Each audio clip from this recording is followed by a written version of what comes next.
Hi and welcome to another YouTube video, and in today's video we are going to build another randomly generated Sims house. My boyfriend was so kind to program this little generator for me, and it has some new features like you can get some worlds that have a large variety of lot sizes, but of course not everyone has every pack, so you can simply tick off the packs that you don't have and then you won't get that world and everything will work hopefully. So if you someday don't know what to build or want some inspiration through a randomly generated build challenge, go check out the description. I put a link to the download for this random Sims build generator down in the description. Okay, so now let's see what we get when we click randomize. Okay, so let's see what we get. The color scheme is going to be warm and cozy, so a lot of brown tones, a lot of beige and a lot of woods, I think. And the budget is 35k. That's not much, but it's a fine budget. It's like a little bit more than a starter home, but still a cheap house, and also it's only 2 stories and 1 to 2 Sims. So I think that should be fine. The lot size is pretty large with like 50 by 50. I don't know if maybe the house is going to look a little bit lost on such a big lot, but I think it's just a question of the landscaping in the end maybe. And I need to have a study room. It's going to be in Willow Creek. Oh, that's cool. I have to use at least 1 item from every pack that I own. So that's going to be interesting. Of course, most of the packs fit kind of well together, but depending on the style, and I can already see it's suburban, I have to see how I'm going to fit a Realm of Magic, Vampires and the Star Wars pack into this. But yeah, I think it's going to be interesting, and also there are going to be toys in every room. Ooh, that's also an interesting challenge. And if the family size is 1 to 2 Sims, I think that usually means 1 bedroom, but I think we're going to make it 2 bedrooms, like 1 parent and 1 child, so the toys in every room make sense. And now onto the building process. I decided to build this in the lot where the park in Willow Creek usually is, because this one is also 50 by 50 like it was required. So I thought it was a good fit, and it's also a very nice lot with a very nice surrounding. And then I placed a Sim there and gave her 35,000 simoleons so we don't go over budget. And after I've done that, the preparation phase, I started to place at least 1 item of every pack that I own on the ground. I mean, we have a big lot, so that wasn't a big problem that it was in the way or something. And so I just placed them there, and I made sure when I selected them that they fit well with a cozy suburban house like we're going to build it. And yeah, in that way I just forced myself to use all of the items that I picked out in the beginning, and already had made sure that I'm going to use all the packs that I own while building this, and don't have to pay too much attention to it later in the building phase, as long as I don't delete any of these items. And while I was building the shell of this house, I really had to pay attention that I don't make it too big, because it was such a big lot, so it was pretty tempting to make a big shell, but I only had 35k, and after I placed all the necessary items from all the packs, there were only 25,000 simoleons left, so I really had to pay attention not to make it too big, so that I would still be able to furnish it nicely. And when I made the decision for the windows, it was kind of difficult, because first I found some university windows that I thought were very, very cute, but yeah, they looked kind of old, and because I wanted to use wood on the outside, I still wanted to make it look suburban and not super modern, but also not it's a very, very old house. And yeah, because of that, I deleted the university windows and chose some other ones that were surprisingly nice. These ones were from Get Famous and I had never used them before, but I really liked them when I placed them. And yeah, I think they gave the whole build a little bit more of a modern look, which was very necessary when I placed the like wood and brown tones on the outside later. And to frame the whole silhouette of the house a little bit more, I put some black columns in the corners that also fit very well with the windows in style and color. And in my usual building process, this would be the moment when I would like do the landscaping, give them a nice backyard with a swing set and do some wall decorations. But because at that point I only had 18,000 simoleons left, I decided to make the interior first because I really wanted to ensure to have some money to furnish it and yeah, also make it functional. And if I would have invested in a backyard at this point, I think it just wouldn't have been a smart idea. And I started the interior with putting in lights and choosing the flooring and the wallpaper so that when I choose the furniture later, that I can kind of like fit it into the style and the color that is already there. There are some rooms that are a little bit more light, there are some that are a little darker, and depending on that I will choose like a little bit different furniture. And first I had kind of a hard time picking a wallpaper for the kitchen and living room area because I went for more traditional options first, but then I tried these horizontal wood panels and a brownish like stone wall, and those are quite out there options. At least for me, I would pick them more like for a bathroom or for the outside, but I really liked them there, and then I was finally happy with the wallpaper for that room. And now we're already on to my favorite room in the entire house. It's the dining room. I really enjoyed the dining room and I wanted to have some like hanging lights over the table, and I first tried around with some more traditional options, but then I found these or I found them a little bit earlier, but then I considered these Star Wars hanging lights, and I didn't think that they would fit in so well above this table in this suburban build, but they looked so cool, kind of. I really liked the aesthetic of them, and I was super happy to have them in the dining room and over the table. And then I put in some of my favorite items from Eco Lifestyle into this room, like this beautiful shelf with all of the like hanging plants out of it, the Moschino shelf, the painting from Eco Lifestyle, which is just beautiful. And yeah, I also my favorite like standing plant from Eco Lifestyle too, and my favorite rug from Nifty Knitting. Just a bunch of my favorite stuff in this dining room basically, and I had a lot of fun decorating, and I'm so happy with the way this room turned out.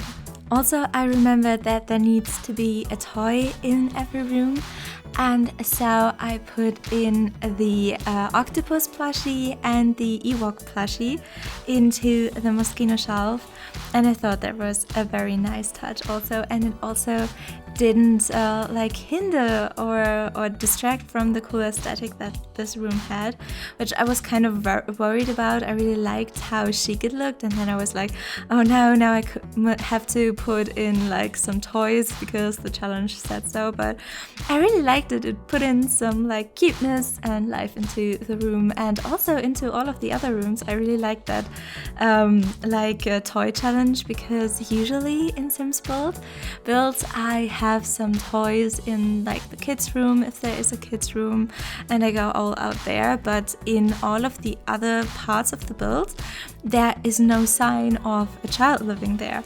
But I don't think that that is realistic, because usually if there is a child in a house, you can see in every single room that there is a child in the house, and they leave stuff everywhere, and yeah, so I thought it was such a cool challenge to have all the toys in every room that really made the house feel more real and lived in. And so I was super happy that I got this like random special challenge with the toys. And my favorite toy area in the whole house is in the kitchen, this little corner where there is like the backpack and the penguin, because this added so much like story and life to the build in my mind, because I could just imagine this child that lives here coming home from school and dinner is ready and they are hungry, so they run into the kitchen and like put their backpack next to like the kitchen table and can just start eating and are happy and tell about their day. It had so much life in like my head and so much realism to have this backpack there, so I really loved that corner. And also the kitchen table is kind of special. It's more like an outdoor like picnic table. And it could be that some like interior design specialists that are watching this are saying, oh god, like how could you? You can't place like these outdoor tables like inside, it's like horrible. But I really like this. I really love this wooden texture and this table, this picnic table that you would expect in the outside, like in the kitchen as the kitchen table. For me, this was a super fun design feature, and yeah, I really loved the look of it. And for the kids' room upstairs, there was a very special challenge, because the curtains from the dining room downstairs kind of peeked through like the floor of the kids' bedroom, and I didn't want to change the dining room, so I decided to just cover the curtains up with some stuff. And I think it worked out very nicely. I wouldn't have placed like that bear or like the lamp that way if it wouldn't have been for the curtain, but I really like how it all looks together. Even though I have to say the lamp, like imagine him putting that on in the morning and it shining him directly into the face isn't the most pleasant thought, but yeah, I like the look of it. And now the only room that was left to furnish was the study room that we had to put in because of the challenge. And yeah, it was challenging, especially because at the start of putting together the study room, there were only 642 simoleons left. So from the start, I knew, okay, there won't be a PC. This room will only be for reading and learning and like no gaming whatsoever. I was kind of lucky that a lot of the items that I had placed beforehand to make sure I use all of the packs fit in very well with the study room. And also I was able to use some very cheap eco lifestyle items, so I was lucky there too, so I managed to put in something. But I have to say the style of this room is not very coherent, and it's not my favorite room. It's not bad either.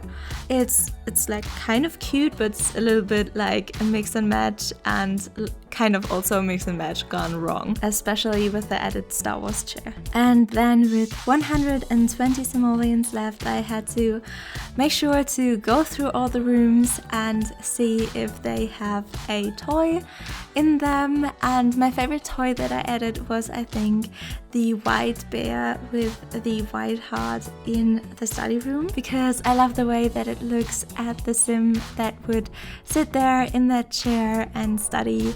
And I think it could be also like a very like motivational plushie if you sit there and are panicking before an exam or something. It's nice to have that little plushie on the shelf looking at you. And as you have probably noticed, we're onto the landscaping now, and I've changed the lots, because at that point when I was basically done with the inside, I just looked at this 50 by 50 lot and the house just looked so lost on it. And I mean, I basically had completed the challenge at that point. The challenge said nothing of landscaping or a garden, but I was really happy with the outcome of the inside and the outside of this house, and I really wanted to share it on the gallery, but I just couldn't imagine why someone would want such a small house on such a big lot on the gallery. So I decided to say, I have the challenge completed with this. I'll just go and save this house and place it on another lot and landscape there, so that I don't have to landscape 2 times, 1 time for the challenge and 1 time for the gallery. And that's exactly what I did, and I really love how the landscaping came out. First of all, this white fence, I had never used it before, but I loved the look of it so much. And I was kind of sad that I only had 4 simoleons left and wouldn't be able to place something like a swing set, because that would have been so sweet, especially because there is this child living there.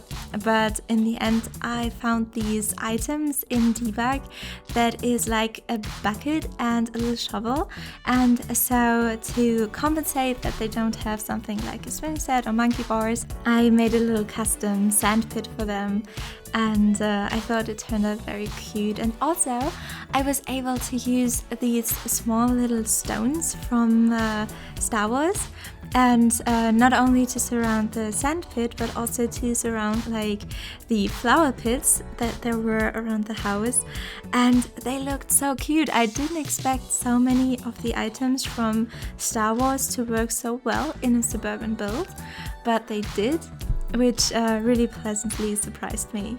And after that kind of decorating in the front yard and the backyard was done, I decided to go around with the terrain painting and do a little bit of shading with a darker tone of grass underneath the fence and at the edges of the house itself, and put some earth underneath the plants, and especially this little vegetable garden that they have in the back.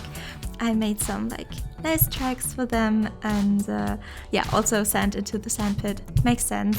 And with this final touch of the terrain paint, this build was done. I hope you like it. I hope you enjoyed watching the video, and if you would consider subscribing, you would make me super duper happy, and I hope we'll see each other again.